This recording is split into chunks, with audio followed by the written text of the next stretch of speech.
Novedades internacionales en Mañanas Argentinas y como era de esperarse, ayer segunda vuelta en Chile y finalmente José Antonio Kast quedó formalizado. Era prácticamente un trámite. Tuni Coleman, después de lo que había sido el resultado en la primera vuelta, casi 20 puntos de diferencia entre Kast y Jara. La verdad que en general estamos viviendo una época donde ningún gobierno aguanta. Ni de derecha, ni progresista. Por ejemplo, en Uruguay el gobierno de derecha perdió. Lo mismo pasa en Chile, el gobierno progresista perdió. Así pasó en Bolivia. Bolivia, Brasil, Argentina. En todos lados no aguantan los gobiernos. El propio Trump está perdiendo casi todas las elecciones ahora en Estados Unidos. Esto es algo que en Chile viene pasando desde hace mucho y Kast ganó con algo que a nosotros nos llama la atención. Guido conoce muy bien Chile y a mí por lo menos me llamó mucho la atención. O sea, todo el eje de su campaña fue contra los venezolanos. Contra la inmigración venezolana. Bueno, pegó mucho el tema seguridad en la campaña de Chile. Asociando el tema de la inmigración venezolana, que es más grande que acá, con el narcotráfico y el delito. Y ese fue el eje. Y no tiene malísimos números Chile, en cuanto a inseguridad. No tiene malísimos números. Pero es como una consigna que hay a nivel mundial casi de buena parte de la derecha. En otros países la inmigración como tema central de todo. Acá se combinó inmigración. Guido, que insisto conoce mucho, me decía que hay un lío con los venezolanos en Chile y que es muy fuerte la inmigración.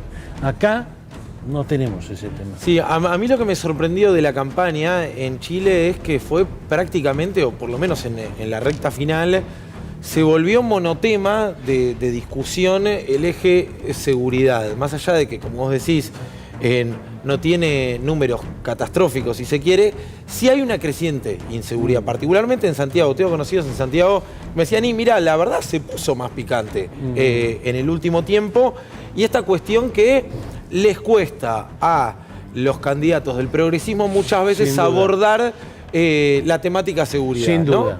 Pero bueno, también es cierto que una vez que estuvo definido el resultado en la primera vuelta, era cuestión de que se llevaran a cabo los comicios ayer y ya formalizar a Kast, porque terminó aglutinando el voto del resto de los candidatos que eran de derecha. Y Jara no había sacado una gran diferencia en la primera vuelta que le permitiera siquiera la posibilidad de proyectarse como presidenta. El eje progresista ahora es prácticamente Brasil-México, porque va a haber elecciones en Colombia, o sea, digamos, la derecha ha copado buena parte de los países y el eje ahora sigue siendo Brasil-México.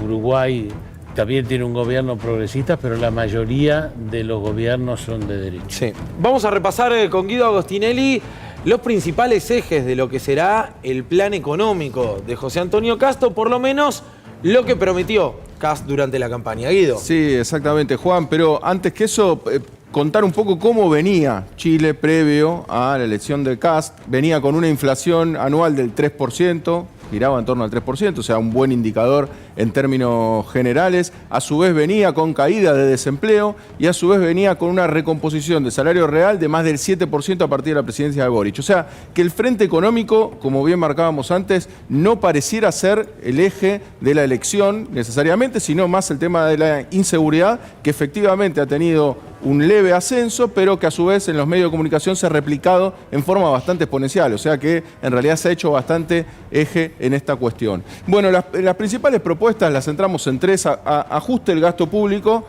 de más de 6.000 millones de dólares en 18 meses. Esto a lo largo de toda la gestión se piensa que se va a llegar a más de 20.000 millones de ajuste del gasto público. Tengamos en cuenta que Chile siempre suele tener las cuentas relativamente equilibradas, ¿no? No tenemos los desfasajes que hemos tenido en Argentina, sino que tiene déficit totalmente controlables, a su vez tiene acceso al mercado de deuda, pero a su vez el candidato que resultó vencedor promete un ajuste de una gran cuantía, bastante importante.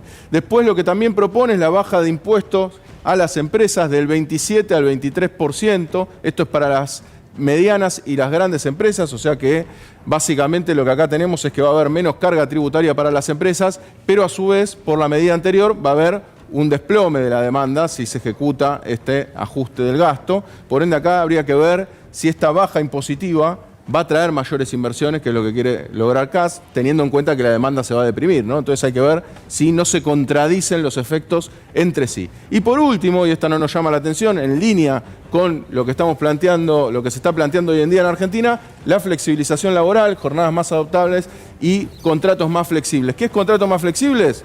Banco de horas, por ejemplo, también, que es lo que se está proponiendo, suena. Así que esos son los ejes y bueno, y hay que tener en cuenta que en Chile se implementaron las 40 horas semanales como eje de lo que fue la campaña, lo que fue la ejecución del trabajo de Boric y que ahora Kast está poniendo en duda. Ahora, qué impresionante el giro, ¿no? Porque, ¿qué fue en 2019? La elección de Gabriel Boric en medio de lo que era una suerte de despertar estudiantil, de la juventud, que marcaba la imposibilidad de pensar cualquier futuro, esta idea de un futuro absolutamente hipotecado y decir, bueno, son demasiadas décadas de injusticia. ¿Se acuerdan que empezó con el tema del boleto de transporte? Y que parecía realmente que se venía una discusión muy profunda y demás. Bueno, unos años después, nada más, después de rechazada la idea de reformar la Constitución, etcétera, termina José Antonio Kast, a quien había vencido Boric hace unos años, con una propuesta muy contraria a aquella que llevó a Boric al poder. Un poco lo que decía Tuni, ahora el caso Chile es bien gráfico de esto. Sí, aparte de una persona que se ha mostrado y todo su entorno a favor de Pinochet. Tengamos en cuenta que para Chile es una figura importante de la derecha que ha deteriorado todos los indicadores sociales que venían de la gestión de Allende, o sea que es un hito y muestra un norte hacia donde quiere ir la derecha ahora, chilena.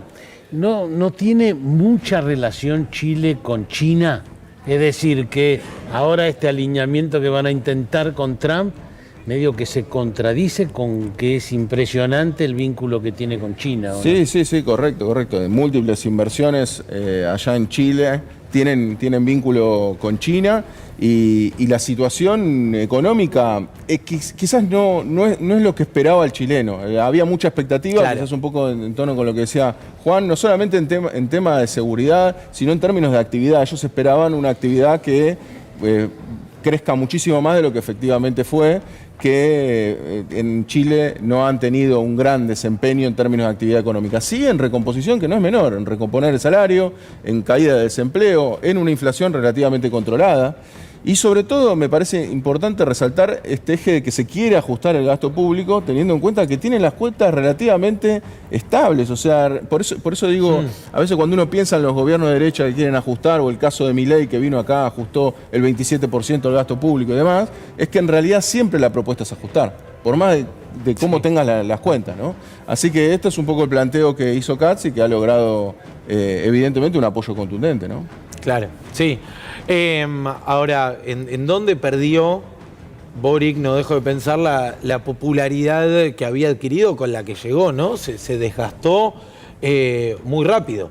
Y creo que a Jara también le jugó eso, ¿no? Claramente en contra. Sí, yo creo que fueron más por condimentos políticos, como bien mencionaba Tuni. Hay también toda una cuestión de lo que es el delito asociado a, por ejemplo, la comunidad venezolana, que tiene más presente. Estaba repasando un poco los datos y tiene mayor presencia proporcional de lo que tiene acá en Argentina. De hecho, allá hay barrios enteros que están dominados por lo que son los venezolanos y bueno, según lo que ellos mismos reportan, que obviamente siempre de esto hay que tomarlo con pinzas, están más asociados a las actividades delictivas, o por lo menos eso es lo que muestran los medios. Por eso una de las propuestas de Kast era enviar con aviones a venezolanos a su país de origen, con lo cual sabemos que es bastante complejo, lo está haciendo Estados Unidos, no es tan sencillo como mandar un avión y deportar a las personas allá, ¿no? Tiene que aceptar el país y demás. En términos geopolíticos, viste que siempre hubo sospechas sobre la triple frontera Argentina, Paraguay, Brasil.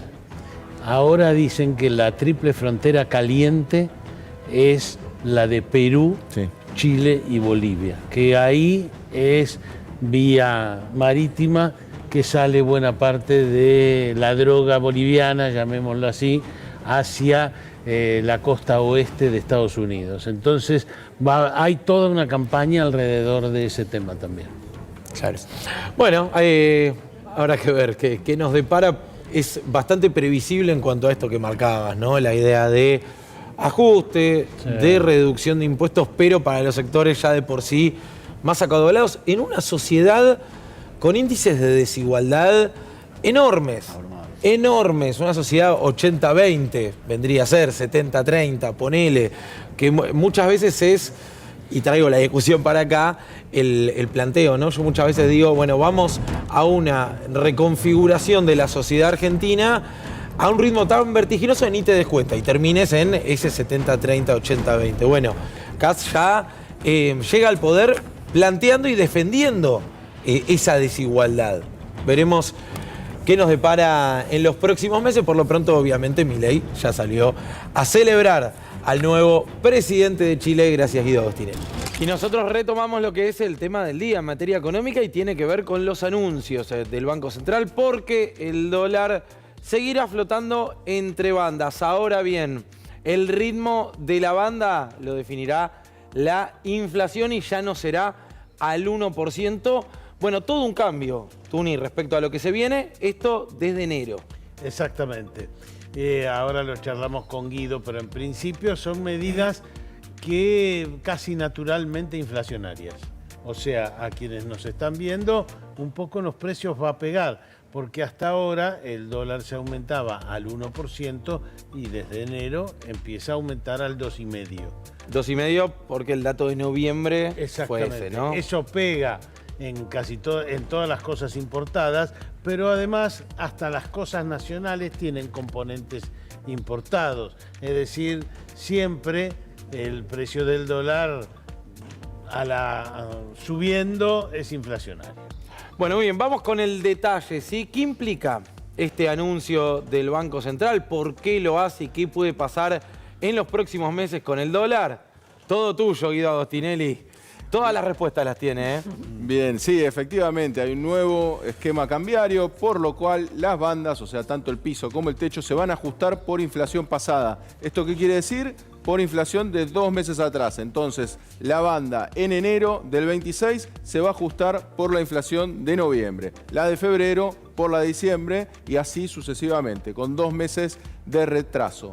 La idea es que el Banco Central compre divisas de a poco.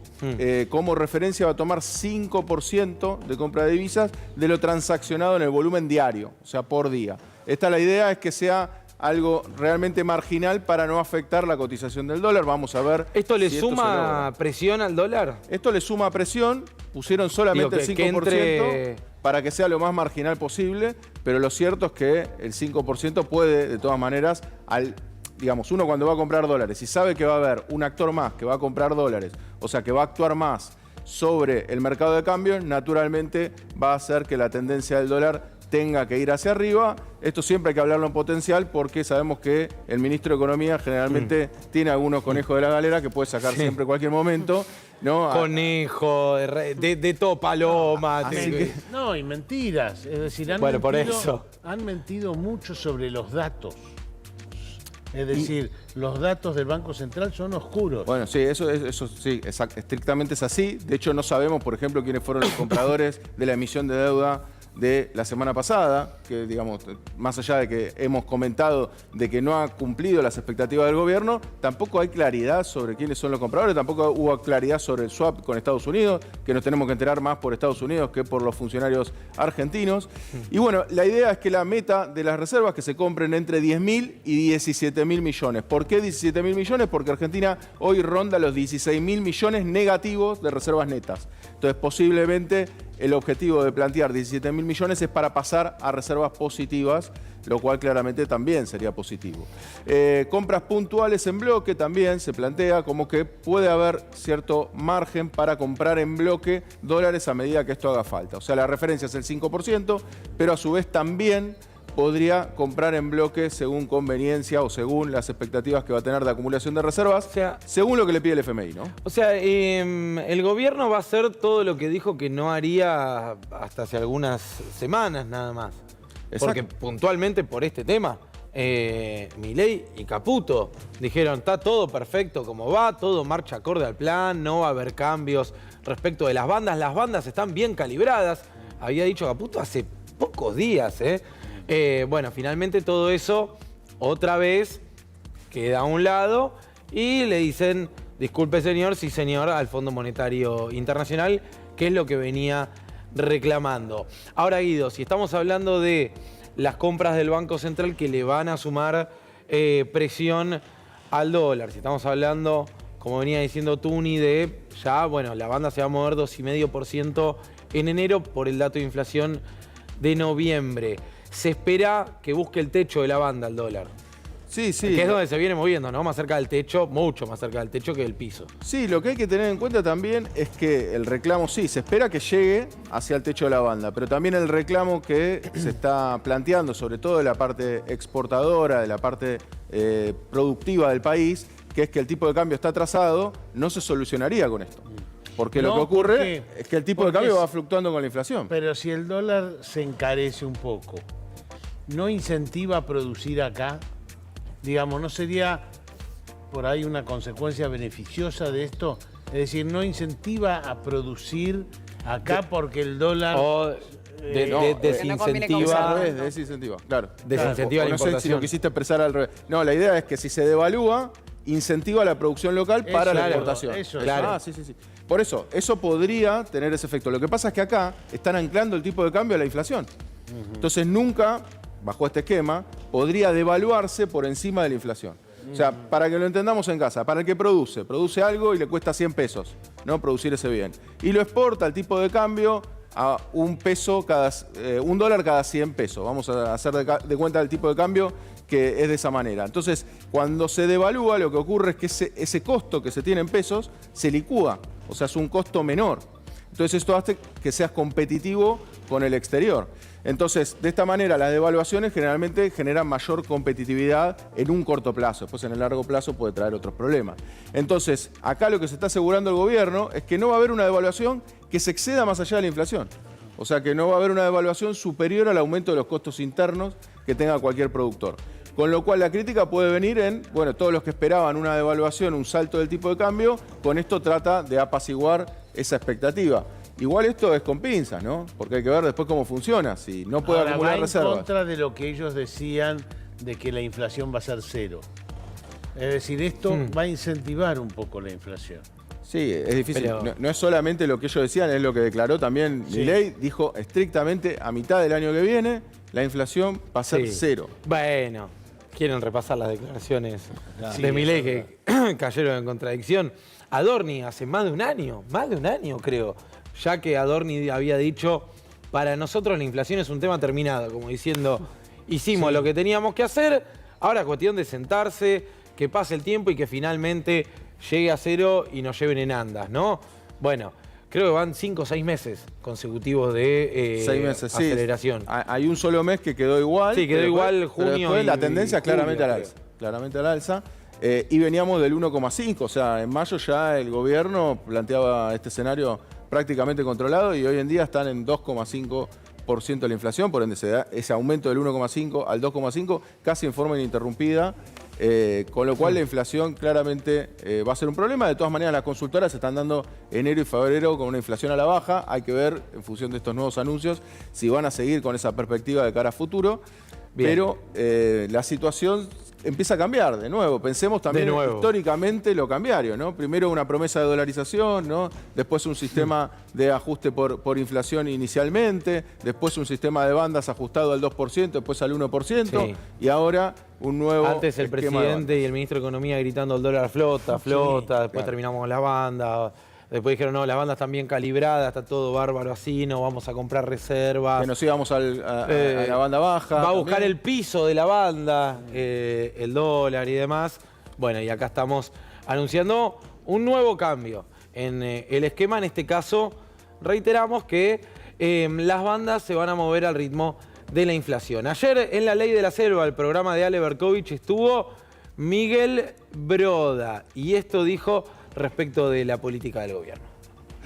Creo que es un paso adelante de disminuir la fragilidad o la vulnerabilidad del programa económico. A mí me gusta lo que hicieron, la experiencia de Israel hace muchos años también ayudó, y bueno, en lugar de tener una banda que permitía al peso apreciarse, ahora vamos a tener una banda donde, por lo menos por la tasa de inflación de Estados Unidos, va a permitir en términos reales levemente depreciarse el peso, que a mi juicio es una buena noticia.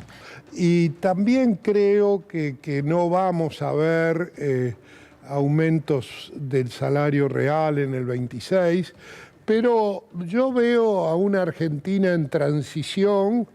Y si claramente podemos tener 2 o 3 gobiernos, probablemente no de tan extremistas como el de hoy, pero de capitalismo, los países que se han hecho normales demoraron 20 años. O sea, estamos en los primeros escalones de una larga escalera. Bueno, muy bien. Veremos qué pasa. Por lo menos para cerrar, ya está definido cuánto sube la banda desde enero. Porque va con el dato de noviembre. De noviembre, sí, porque es el último disponible. Pensemos que siempre los datos se presentan a mediados, un poquito antes, quizás la segunda semana del mes, se presentan la de la inflación del mes anterior. Por ende, ahora tuvimos el dato de inflación de noviembre, el 1 de enero no vamos a tener los datos de diciembre, entonces toman los datos de noviembre. Claro. Siempre el último dato disponible y así sucesivamente a lo largo del año. Claro, febrero, diciembre y así. Exacto. Así que también eso es como una pequeña ventaja, vamos a decirlo así, para el gobierno con la banda, porque la inflación dio alta, ¿no? En noviembre el gobierno especula, insisto, que en diciembre quizás dé a la baja. Hay datos mixtos con eso, quizás diciembre suele ser un mes caliente, ¿no? Suele ser caliente, pero viene dando, por lo menos la canasta alimentaria, lo que reportan algunas consultoras es que no viene dando tan alta como noviembre. O sea que vamos a ver, igual con este cambio de banda, porque está en el medio del mes. Y a la vez tenés el cambio. En los salarios y en las jubilaciones perdemos como la guerra. De hecho, en eso coincido con la entrevista. No importa cuando leas esto, sí. Sí, cuando se manifestaba acá la entrevista con Berkovich, justamente lo que planteaban ahí era el tema de los salarios que iban a perder frente al 2026. Vale recordar que ya perdieron 5,5% en lo que va de Milei, ajustado por la inflación, que siempre decimos que es poco representativa. Así todo pierde eso. Perdemos. Sí, perdemos. No es que nosotros. Todos, sí, claro. Como que se lo quita encima, sacar el problema de otro. Para no ser parte interesada, ¿viste? A los que nos están rompiendo. Y después tenemos que hablar de que va a cambiar la metodología de medición de la inflación. Habrá que ver cómo repercute eso también en el esquema de bandas, pero eso lo vemos más adelante. Gracias, Guido. Retomamos lo que es el tema del día en materia económica y tiene que ver con los cambios impulsados por el Banco Central respecto a las famosas ya bandas de flotación del dólar, que desde enero de 2026, es decir, desde comienzo de año, comenzarán a flotar, pero ya no al ritmo del 1% mensual, sino al ritmo de la inflación. Lo explica el propio titular ayer del Banco Central, Santiago Bausili, de esta manera. A partir del 1 de enero de 2026, el techo y el piso de la banda de flotación cambiaria evolucionarán cada mes al ritmo correspondiente al último dato de inflación mensual informado por INDEC, o sea, con 2 meses de anticipación. Dado que el ritmo de deslizamiento de las bandas no se ajusta por la inflación de Estados Unidos, el techo de la banda se incrementa en términos reales a lo largo del tiempo. Las bandas de flotación cambiaria seguirán cumpliendo la función de limitar el riesgo de movimientos extremos y abruptos en el tipo de cambio. Bueno, ahí estaba el titular del Banco Central con esta novedad que explica de alguna manera lo que ocurrió la semana pasada respecto de la licitación, ¿no? Donde el gobierno no consiguió claramente la tasa que buscaba en los propios términos planteados por Caputo. Guido, digo, 9.26 creo que fue finalmente la tasa. Caputo había dicho, y hasta 9 está bien. Bueno, evidentemente con este cambio buscarán que el riesgo país baje un poco más, ¿verdad?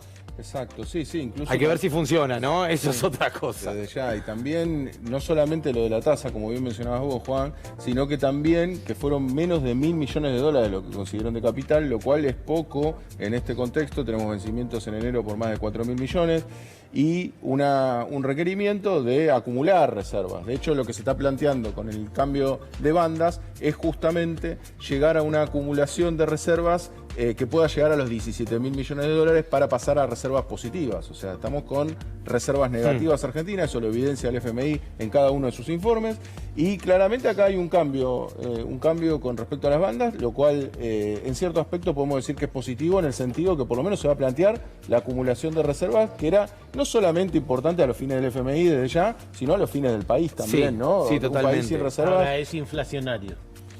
Lo que yo diría que podría ser evidentemente... Sí. Las naranjas de Egipto, que subían al 1%, ahora subirán al 2,5%.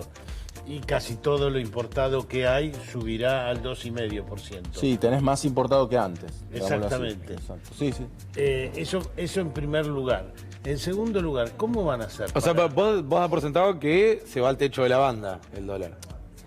Los productos, es decir, las cosas se encarecerán porque las cosas van a aumentar no al 1, sino al 2,5. Bueno, pero ahora eso es una posibilidad. Eso es lo que ellos plantean, va a decir, bueno, el techo de la banda, no necesariamente tenemos que estar en el techo. Sí, pero va a estar siempre en el techo. Por eso te digo, vos das por sentado que el dólar va a buscar el techo de la banda. Va a estar en el techo siempre. Estamos siempre cerca del techo. Estamos siempre cerca del techo, y es cierto que ahora se agrega la compra de reserva. Exacto, con lo cual además, eso le sumás más tensión. Más tensión. Sumado a que adelantaste liquidación de exportaciones. Exacto. ¿Verdad? Exacto. Digo, por eso hay que ver el efecto de esta medida. Yo decía recién, el gobierno buscará que baje el riesgo país y demás.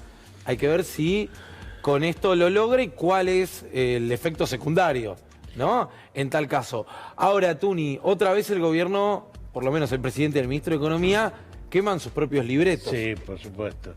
Pero a esta altura, incluso yo creo que acá podemos decir... no sé si Guido está de acuerdo con esto. No hay chance que compren esas reservas. No hay chance que compren 17.000 millones de dólares. 10.000, 15.000 millones de dólares. Sí, estamos importando cualquier cantidad. Estamos exportando proporcionalmente menos. Mucha gente viaja al exterior y no viene gente a la Argentina, que ese es el principal problema, porque la Argentina está cara. Entonces, no veo chances de que... Encima estamos endeudados, tenemos que pagar. ¿Cómo vamos a juntar reserva? No, a mí no me mires, miralo a Guido. No, te miro a vos. No, yo no tengo. Juntar reserva. No puedo. ¿Cuál?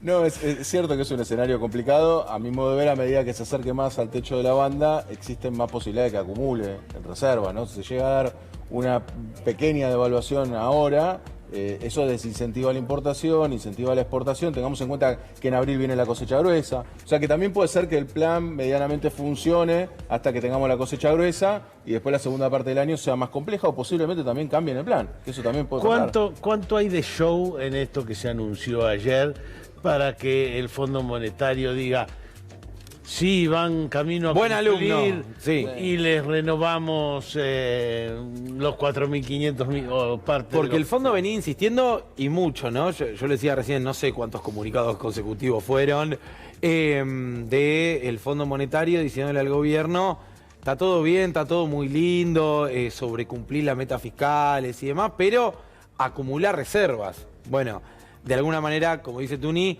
hay una respuesta ahí por parte del gobierno, por lo menos una suerte de carta de intención, Claro. porque hay que ver si se puede lograr esa acumulación. Sí, sí, luce difícil desde ya, luce difícil porque ¿por qué no se hizo hasta ahora, no? Sí. O sea, si hubiese sido tan fácil ya se hubiese hecho, pero también es cierto que hay cierta apertura en el sentido de, bueno, ok, vamos a acelerar el ritmo devaluatorio, por ende puede quitar algo de presión hacia el dólar, pero a mi modo de ver eso siempre y cuando el dólar se acerque a la banda nueva, vamos a decirlo, a la banda alta nueva, ¿no? Pero Entonces, presión inflacionaria, digamos, el que nos está viendo. La verdad que todo pinta para que se acelere un poquito la inflación. sí, sí, porque va ajustando sobre la inflación, o sea, que has atado también a la inflación pasada, ¿no? Y el techo de la banda venía corrigiendo al 1. Al 1. Al 1, y ya estamos hablando de que enero será el 2,5, porque el último dato de inflación es el de noviembre, que ya salió, y que, bueno, llegó al 2,5%, acelerando todavía más, ¿no? Los últimos meses viene con una aceleración de la inflación, obviamente no a niveles de fines de 2023, pero un gobierno que había dicho la inflación es un tema terminado hace más de un año, y estamos hablando del 2,5, con una expectativa para diciembre no muy buena respecto del dato de noviembre. Gracias, Guido, gracias, Tuni. En un ratito las 6. Seguimos en Mañanas Argentinas y vamos con Guido Agostinelli porque tenemos que charlar de la desigualdad a nivel mundial. Guido. Exactamente, Juan, se dio a conocer el reporte del año 2025 con respecto a la desigualdad global y arrojó resultados realmente alarmantes que se van cada vez más profundizando. Como primer dato, la mitad de la población, o sea, el 50% de la población más pobre del mundo, solamente tiene el 8% del ingreso total, y de las riquezas, o sea, de lo que efectivamente uno puede materializar, ya sean propiedades o atesoramiento de dinero, solamente el 2% de la riqueza mundial. O sea, estamos hablando de que el 50% de la población tiene el 2% de la riqueza. O sea, estamos hablando de algo realmente preocupante y con una tendencia que viene marcando esto cada vez más. El 10% más rico, a su vez, ¿qué es lo que pasa con los más ricos? El 10% más rico acumula el 53% del ingreso y el 75% de la riqueza. O sea, estamos hablando de que solamente el 10% de la población mundial acumula el 75% de la riqueza, por ende, acá vemos los dos extremos, ¿no? Y el dato quizás más alarmante, a mi modo de ver, y esto no es un error que hay en pantalla ni nada, sino que efectivamente es así, el 0,001% de la población, o sea, estamos hablando de unas 56.000 personas adultas, concentra 3 veces más riqueza que el 50% del mundo pobre, vamos a decirlo así, porque más o menos concentra un 6% de la riqueza total. Solamente el 0,001 de la población, o sea, 56.000 personas, que a su vez, vale la pena decirlo y vale la pena mencionarlo porque esto se va a retroalimentar en el tiempo, producto en gran parte de la herencia, o sea, de riquezas obtenidas en el pasado, que claramente estos datos tratan de desmitificar esta cuestión de la meritocracia al 100%. No es que no sea importante el mérito, es importante esforzarse, pero también hay que entender las condiciones sobre las que esto se desarrolla. ¿Cuál es la línea de partida? Exacto, y la línea de partida acá te está mostrando una cancha totalmente inclinada, ¿no? Pensemos, 56.000 personas tienen más dinero multiplicado por 3 que lo que tienen el 50% de la población mundial. O sea, estamos hablando de un desbalance bastante marcado, por lo cual urge a nivel mundial, hay bastantes, hay bastantes proyectos impulsados por economistas como Piketty, incluso Stiglitz, que proponen esta cuestión de los impuestos a las grandes riquezas, que es lo que estamos hablando, este 0,001%. Bueno, algo parecido a lo que hizo Lula recién en Brasil, obviamente a otra escala, ¿no? Pero que le aplicó algo así como a 120.000 grandísimas fortunas la carga de el paralelo al impuesto a las ganancias para trabajadores que ganaban hasta $1.000. ¿Sí? Que pagaban un impuesto a la renta, creo, $956. Sí, sí. Creo que era que desde el año que viene no lo van a pagar. Son millones y millones de brasileros y brasileras frente a 120.000 patrimonios. Creo que era una cifra similar con bueno, una declaración enorme de bienes. Y es ¿no? lo que declaran. Claro, Claro, bueno, porque ni hablar. encima de todo lo que queda claro. tal cual. Exactamente, primero los paraísos fiscales.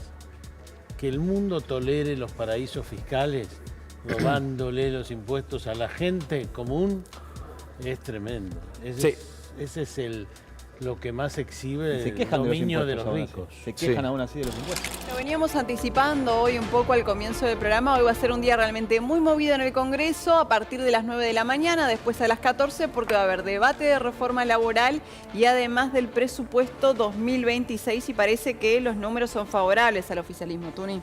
Vamos a ver exactamente Apa. qué es lo que sucede. En principio, en general, es probable que se apruebe el presupuesto y después va a haber cosas que yo creo que se van a juntar los votos para rechazar. Por ejemplo, esto que metieron de última hora de revocar, llamémoslo así, el financiamiento universitario y la emergencia en discapacidad. Ustedes recuerden que se votó por 2/3. Sí. Hay 32, calculaban ayer, diputados que votaron a favor de la emergencia en discapacidad y el financiamiento universitario hace nada, hace meses, y ahora van a votar por revocarlo.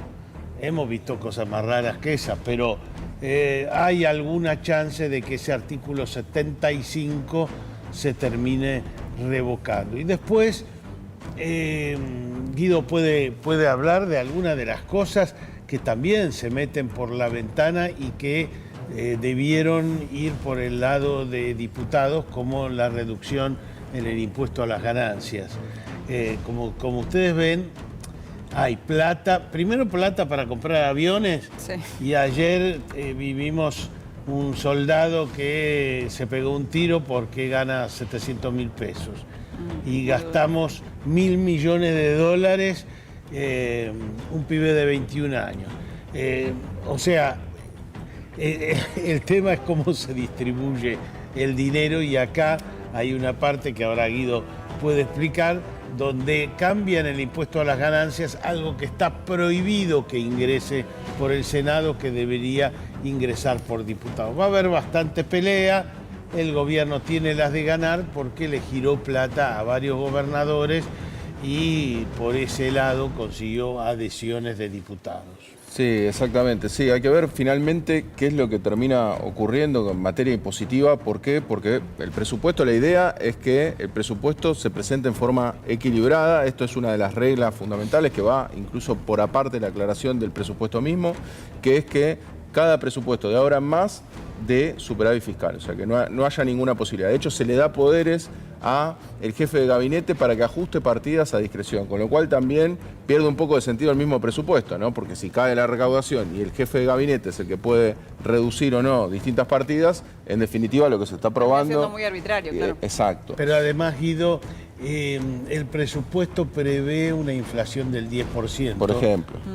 Algo que no va a ocurrir. Entonces eso le va a permitir, como la inflación no es del 10%, sino de más, acá, el jefe de gabinete puede, o sea, cualquier cosa. O sea que al ajuste, digamos, a esta eliminación de los fondos para la universidad y para la discapacidad, incluso se pueden reducir todavía más, porque los fondos ya de por sí que tiene destinados, si no se cumple la inflación, que tenemos que tener en cuenta ahí que la inflación, más allá de los cambios que vinieron ayer, que posiblemente puedan acelerar todavía más, se estima que la inflación va a estar por lo menos en el doble de lo que están poniendo vía presupuesto. Con respecto al dólar sucede algo similar, o sea, no podemos, de hecho el presupuesto fue presentado antes del cambio de las bandas, Sí. sin considerar el cambio de banda, con lo cual... Está bien, salió el ministro de Economía Dice ayer. que en diciembre el dólar va a estar a 1.400, en diciembre Por del eso. año que viene, Sí. va a estar a 1.423. Ayer estaba a 1.485. Bueno, siguen con la tesis de Milei de que el dólar cae, por eso. Pero ¿y si modifican las bandas para arriba? Bueno, Pero la banda baja ahora está en aproximadamente 900 pesos, o sea que se supone que podría ir, estoy suponiendo la teoría, no estoy diciendo que vaya a pasar eso, lo que quiero decir es que el gobierno evidentemente decir, bueno, puede llegar a ese número. Pero está claro que es un dibujo, también hay que decir que no es la primera vez que un gobierno presenta un dibujo en un presupuesto, ¿no? Eso, primera aclaración, porque vale la pena, los presupuestos por lo general no se cumplen. Una cosa es una hoja de ruta y otra cosa es un boceto que después vas a toquetear por todos lados. Sí, algo tan descabellado no se ha presentado hasta el momento, en el sentido de decir va a haber una inflación del 10%. No, eso y es ya cierto, sabés que no va a haber. Pero el valor del dólar no se reflejó en varios presupuestos de lo que se había estimado el valor del dólar. ¿Por qué? Porque el dólar en Argentina, la verdad es que en varios puntos es bastante impredecible, ¿no? Me parece que incluso ni siquiera el gobierno sabe cuál va a ser el valor del dólar exacto. De hecho, ayer salió Caputo también, vale la pena decirlo, aclarar que este sistema nuevo de bandas que explicamos ayer no va a implicar que el dólar suba. Con lo cual, bueno, ahí caben varias preguntas, pues si el dólar no va a subir, entonces ¿para qué cambiaron el sistema de bandas? ¿No? Pues era un 1% de ajuste mensual y ahora pasa al 2,5 en enero y así veremos mes a mes qué es lo que pasa, pero se supone que va a rondar en torno al 2% mensual. Con lo cual, el presupuesto claramente no va a reflejar lo que es en materia impositiva, como siempre, viene la reducción del gasto y aparentemente las intenciones de bajar lo que son los impuestos. Tanto lo que es impuesto a las ganancias, recordemos que bienes personales, que es el otro gran impuesto que afecta a la riqueza, se ha visto disminuido, que hay un plan en el cual uno paga anticipadamente bienes personales y tiene una disminución de los impuestos. O sea, para que lo entienda la gente en casa, los que más tienen están pagando menos impuestos, o sea que evidentemente hay un ajuste, pero ese ajuste no se propone que lo pague nadie más que los trabajadores, básicamente. Pero si la casta tenía miedo, Guido. Por eso, ¿no? Terror. Ya no tiene más miedo, evidentemente, pero bienes personales, quiero decir, es en el sentido que, por ejemplo, está yendo Lula, el sentido de los superimpuestos, lo que también vimos ayer con respecto a cómo viene marcándose la línea de la desigualdad a nivel mundial, que también se va a agravar acá en Argentina. Me llamó la atención, Guido, ayer la foto con Cast con la motosierra, la tenía guardada hace un tiempo, como que no daba, el horno no estaba para bollos realmente, ¿no? Bueno, lo de Cast va un poco, también se generó ahí toda una polémica con respecto a si se lleva al funcionario chileno que tenemos en Argentina, se lo lleva para Chile, así que veremos qué pasa en estos días. De hecho, con respecto al 2024, hemos tenido un descenso a menos de la mitad de la inversión extranjera. Estamos aguardando los datos del 2025, pero bueno, sin más, acá vamos a hablar un poco, y que tiene vínculo con lo que acabamos de mencionar, con esta inversión que se va, no solamente extranjera, sino también nacional. Y acá justamente tenemos los datos de empleo del Ministerio de Capital Humano, que en lo cual nos marca, primero vamos a entender cuál era el cuadro de situación inicial. Había 6.372.195 empleos asalariados registrados del sector privado y luego esto baja en septiembre del 2025, el último dato disponible, a 6.217.813. Por ende tenemos una pérdida, esto estamos hablando de pérdidas de empleo asalariado, de 154.382 empleos. Con lo cual esto nos marca claramente la pauta de qué es lo que está ocurriendo hoy en día con la Argentina. Y acá lo que hicimos fue recopilar los sectores, y va a haber quizás alguna sorpresa con respecto a los sectores que más han perdido empleo. Acá resumimos los 7 sectores fundamentales en los cuales tuvieron pérdida y cuál es el peso con respecto a el empleo total en noviembre del 23, o sea, en el punto de arranque. Ahí lo que tenemos es, en construcción, tenemos una pérdida de 64.000 puestos de trabajo, esto totalmente en línea con la motosierra en la obra pública, ¿no? En la cual ya se pierden 64.000. Tengamos en cuenta que el peso era de 6,9% del empleo asalariado total, lo cual es un porcentaje más que importante, ¿no? Casi un 7% del peso total. Obviamente ahora pasa a representar un valor menor, ¿no? La industria manufacturera, que es la gran golpeada, la gran perjudicada del modelo de Milei, tiene una pérdida de casi 48.000 empleos asalariados y representa el 18,7% de todos los puestos de trabajo, lo cual es una representación mucho más importante, ¿no? En transporte, almacenamiento y comunicación tenemos pérdida de 16.000, representando el 8,3%. Bueno, acá tenemos distintas áreas. La otra en la que me quiero detener, actividades inmobiliarias, empresariales y de alquiler, 14,2%, y se perdieron 15.000 puestos de trabajo. Y acá el dato que más me interesaba, bueno, hoteles y restaurantes, obviamente con la caída del consumo, también da pérdida de puestos de trabajo, 8.000 puestos de trabajo. Pero acá el dato más interesante, a mi entender, es la explotación de minas y canteras, da una pérdida de 7.000 puestos de trabajo. ¿Esto por qué lo destaco? Porque si hay un sector que se ha visto beneficiado en el LMAE, o sea, en lo que es la actividad económica de Argentina, que motoriza el PBI junto con la intermediación financiera, es el sector de minas y canteras. Y sin embargo pierde 7.000 puestos de trabajo. O sea, y en el petróleo también se están perdiendo puestos de trabajo, ¿no? Exacto, exacto. O sea, estamos viendo es raro eso, que en los sectores, bueno, evidentemente o se han desprendido de más actividad administrativa o evidentemente ahí va a haber que ver en cada rubro qué es lo que está pasando, o evidentemente ha logrado funcionar, mayor incorporación de maquinaria, puede ser que ahora pueden traer libremente desde el exterior, pero en definitiva, más allá de que suene que es poquito, estamos hablando de 7.000, es un sector que está al alza, que es parte de los dos sectores que más han levantado en la Argentina de Milei, ¿no? El sector minero, o sea, el sector extractivista, acá también podemos incluir el petróleo, y el sector financiero. O sea, son sectores que han crecido mucho con Milei y sin embargo pierden empleo.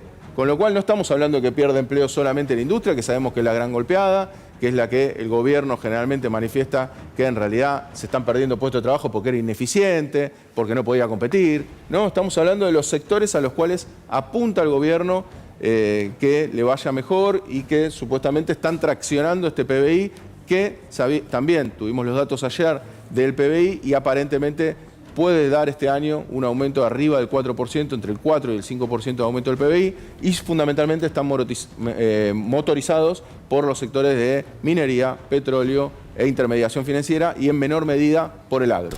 En la Cámara de Diputados, con sorpresa, el momento en el que queda rechazado el famoso ya capítulo 11 del presupuesto. Hablábamos de un triunfo, pero de un triunfo parcial del gobierno en diputados porque, por un lado, logró la aprobación del presupuesto en general, pero el capítulo que derogaba de manera insólita la emergencia en discapacidad y el financiamiento universitarios, que eliminaba zonas frías, que le asignaba la coparticipación en ese capítulo a la Ciudad de Buenos Aires y el presupuesto al Poder Judicial, terminó rechazado. Bueno, el gobierno le ponía mucho a la aprobación de este punto en particular, al punto tal que hicieron votar todo por capítulos y no por artículos, y así todo le salió el tiro por la culata. Pero si les parece, nos adentramos en el presupuesto y cuál es la mirada, la proyección que tiene el gobierno para 2026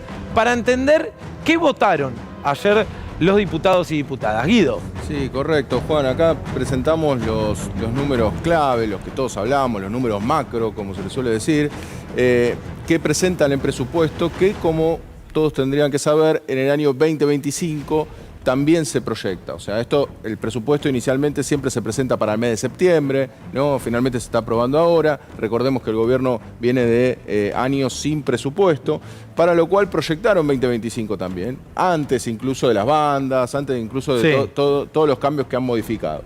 En términos de PBI, vamos a ver, o sea, este es el crecimiento del país, este es el Producto Bruto Interno.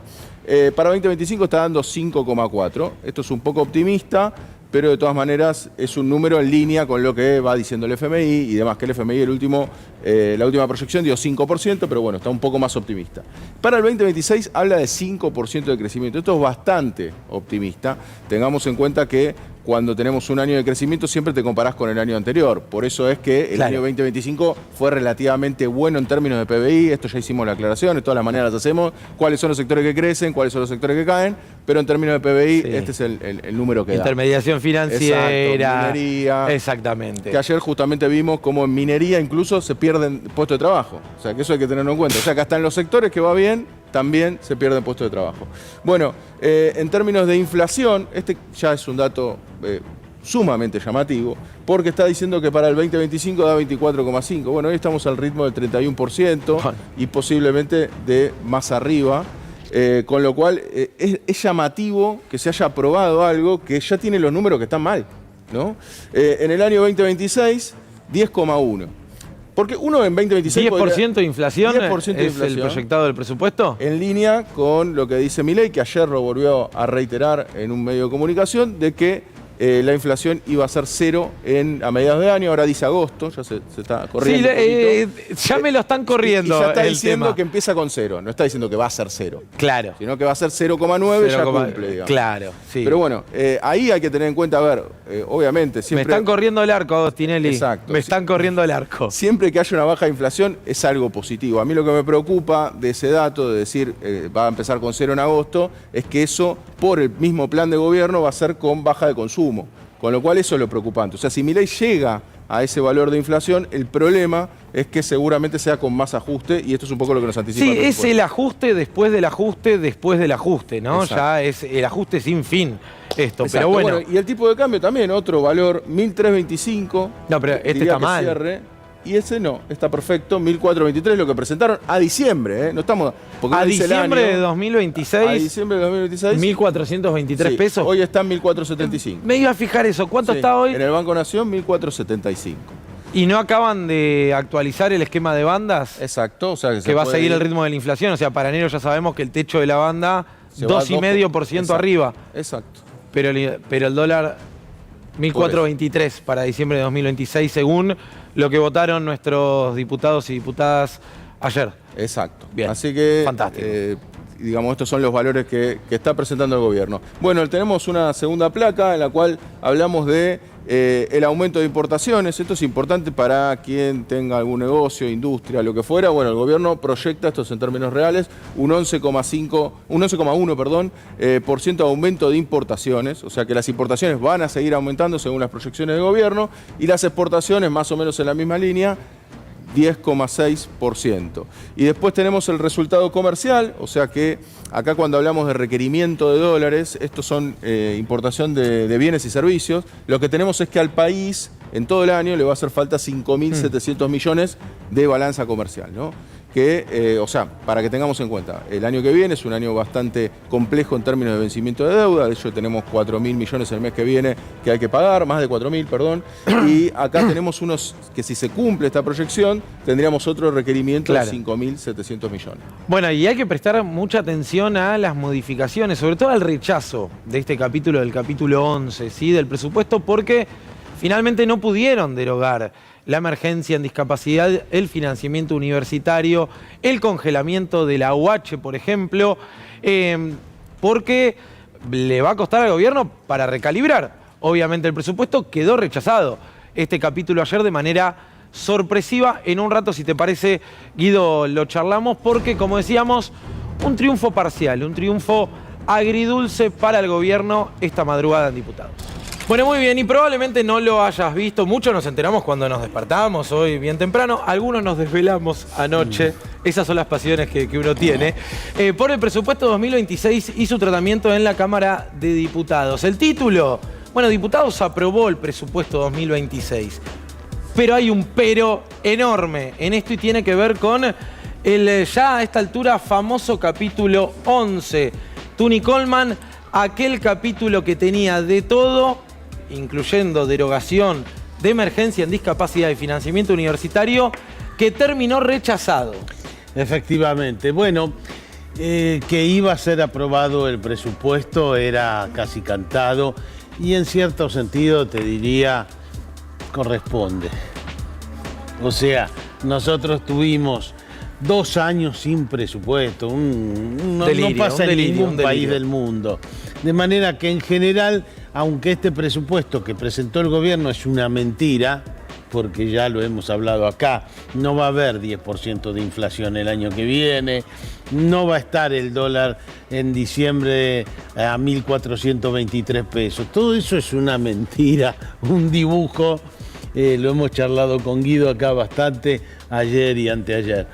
De manera que es una mentira, pero al mismo tiempo, bueno, un gobierno tiene que tener un presupuesto y era obvio que se iba a votar. Lo que sucede es que le pegaron un golpe fuerte y no es solo porque quedó, digamos, vigente la emergencia en discapacidad y el financiamiento universitario, que ojo que son muy importantes. Sí, claro. Por ejemplo, a mí ayer un director del Hospital de Clínicas me decía, ojo que nosotros íbamos a tener que limitar mucho los servicios del hospital de clínica, hospital universitario, por eso. Bueno, lo concreto, y no es solo eso. Por ejemplo, en el capítulo 11 está la declaración de que no se subvenciona más en zonas frías. El gas, o sea, cosas importantes. El congelamiento de algunas partidas sociales. Exactamente. Y algo fundamental en esto. En el famoso y bendito capítulo 11 del que tanto estamos hablando, que fue rechazado, yo veía las caras de algunos dirigentes de la oposición ayer que no podían creer que habían obtenido ese triunfo, que es fundamental en lo que hace a las cuentas de este presupuesto, porque el gobierno metió la coparticipación de la ciudad de Buenos Aires en ese capítulo. Una cuestión fondos para la insólita. Justicia, eso va a armar un lío. Ritondo ayer se quejaba a viva voz, un aliado, ¿no?, de La Libertad, estamos todos de acuerdo, de que lo habían metido en el capítulo 11 como diciendo, ¿pero qué hace esto acá? No tiene nada que ver, claro. Querían de esta manera forzar los votos de los diputados de la ciudad de Buenos Aires. Y lo mismo con el tema del Poder Judicial. No era inocente meter en el capítulo 11 los fondos del Poder Judicial. ¿Por qué? Y porque muchos decían, este capítulo que viola la ley de administración financiera se va a judicializar. ¿Y quién tiene que decidir? Y decide también por los fondos del Poder Judicial quién diera de baja ese capítulo. Tal cual. Y así todo, con todo este paquete extorsivo que metieron adentro, bueno, salió rechazado para la sorpresa del oficialismo. Por eso digo, sí, el título es Diputados aprobó el presupuesto, como dice Tuni, es una herramienta que tiene que tener todo gobierno, de la misma manera que tampoco puede ser un cheque en blanco, ni una forma de dejar sin financiamiento a las universidades, a la ley de emergencia en discapacidad, que ya con la de ayer son 4 veces que se vota. O sea, que queda ratificada. Juan, ya está, no hay más excusas, tienen que cumplir con la ley. No, a propósito de eso, digo, que lo que vos decías de lo del cheque en blanco, tienen parte de cheque en blanco. Claro, porque al ser un 10% que ajusta solamente por inflación y tener la discrecionalidad en la cual el jefe de gabinete permite que se ajuste, que no. Bueno, pero ahí yo te discuto que todo gobierno incumple con las metas del presupuesto. No, de hecho lo hemos resaltado, sí, claro. Digo, imposible encuentres un presupuesto en los últimos no sé cuántos años, tú ni ayudame. ¿A qué presupuesto hay que retrotraerse para decir, no, acá se cumplieron todas las metas? Digo, eso tal cual. Pero está bien, todo mal. Con cuestiones impredecibles que tienen que ver con el dólar y la inflación. Pero en esta hoja de ruta se ponen optimistas que por ya lo general. arrancan porque ponen en lo del 2025, lo repasamos más temprano, ya el valor del dólar y la inflación que no se corresponden con el 2025. O sea, ya la base de arranque. Ya no es que tenemos que hablar del 2026, que también un 10% de inflación. Es raro, digamos, que encuentres hacia atrás un dibujo tan grosero. Sí, también. Bueno, pero viste que ellos todos siempre dibujan, todos los si uno gobiernos se pasa un pueblo, este gobierno se pasa 10 pueblos. Y así en todo. Entonces, pero a lo que me refería con el tema cheque en blanco es, bueno, muchos con la idea de no, hay que darle herramientas al gobierno y demás, se bancaron y votaron y le pusieron la cara, Hay algunos que yo no sé qué retorno tienen en la política, que se la pasaron dando discursos muy grandilocuentes y demás, y que hacían campaña incluso con el financiamiento universitario, diputados de la Unión Cívica Radical, votándoles el desfinanciamiento de las universidades y la derogación de la ley de emergencia en discapacidad. Yo realmente no sé cómo les va a dar la cara el día de mañana para presentarse a elecciones hablando de la educación y de la importancia de abrazar a los sectores más necesitados de la sociedad. Pero bueno, Guido, vamos a repasar un poquito más, si te parece, del presupuesto 2026, aprobado en general, pero con este rechazo clave. Sí, acá en materia de gastos un poco lo conversamos, esto es un poco la parte impositiva. Entonces, ¿qué nos podemos esperar si lo mostramos como una hoja de ruta, lo que va a ocurrir en cuanto a los ingresos? Ahí no están ajustados por inflación porque la inflación es 10,1. Yo la verdad es que no quise hacer estos números ajustados por inflación como me parece que notoriamente no se va a cumplir. O sea que estamos hablando en términos nominales, ¿no? Los derechos de exportación están planteando que va a subir al 22,8, o sea que si tuviésemos al 10,1 de inflación tendríamos un aumento importante de los derechos de exportación. ¿Esto qué quiere decir? No que va a según el existir. gobierno se va a exportar más. El monotributo, esto me parece importante, aumenta un 36,6%. O sea, esto no estoy diciendo que la cuota que uno paga de monotributo aumente 36,0%. Lo que quiero decir es que el gobierno pretende recaudar un 36% más en monotributo. O sea que aparentemente algún cambio en el sistema, que hace un tiempo estuvimos conversando sobre un posible cambio en esta cuestión, aparentemente se vendría porque está hablando de un aumento superior al del resto de los impuestos, ¿no? Después, en cuanto a IVA, se plantea recaudar más de un 19%, o sea que piensa que la actividad económica en general y el consumo van a repuntar, y ganancias 24,9%, con lo cual ahí también iría un poco en el mismo sentido, si bien se ha conversado de una reducción del impuesto a las ganancias. Lo que es el impuesto al cheque se conserva, por supuesto, y digamos, recaudaría un 21,7% más. Y los aportes de seguridad social, ven que un poco repasando todos los impuestos es el que más bajo da, o sea que ahí posiblemente se especula con la reforma laboral y una baja de la recaudación en lo que son los aportes a la seguridad social, que aumentarían solo el 18,6%.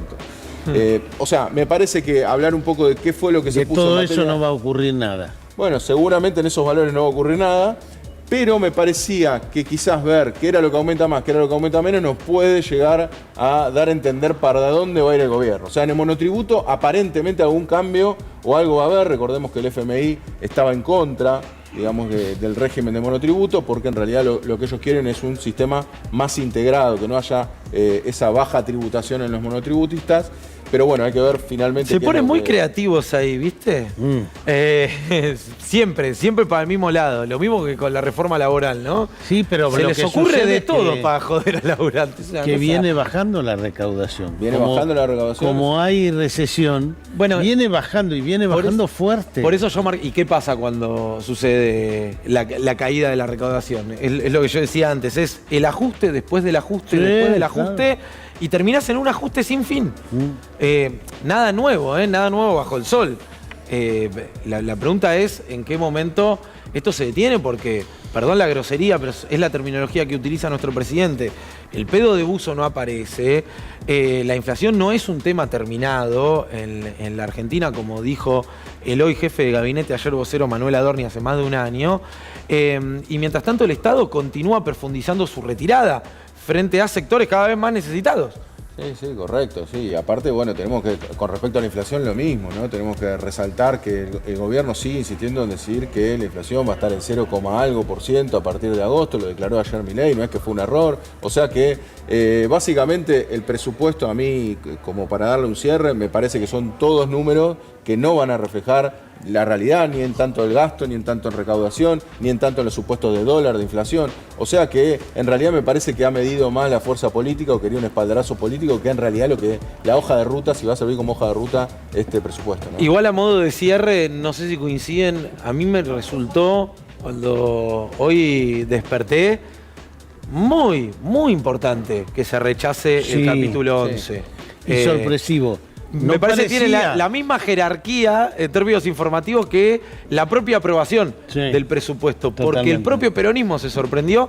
En un rato, Tuni, si te parece, repasamos, ¿sí?, cuáles fueron los votos que tomaron por sorpresa al peronismo y a la Libertad Avanza a la hora de rechazar el capítulo clave del presupuesto. Momento de abrir la sección económica de Mañanas Argentinas y tenemos que hablar del desempleo. A ver, un dato positivo, si se quiere, Leo... Guido querido, el desempleo baja, ¿sí?, respecto del mismo trimestre de 2024. Lo desalentador es que el 88% de los empleos que se generan son informales. ¿Estoy en lo cierto? Correcto, Juan. Sí, efectivamente. Primero, ese es el dato fundamental. Bajó de 6,9 con respecto al año pasado al 6,6 en este año. Siempre comparamos el mismo trimestre, o sea, el tercer trimestre del año pasado con respecto a este año.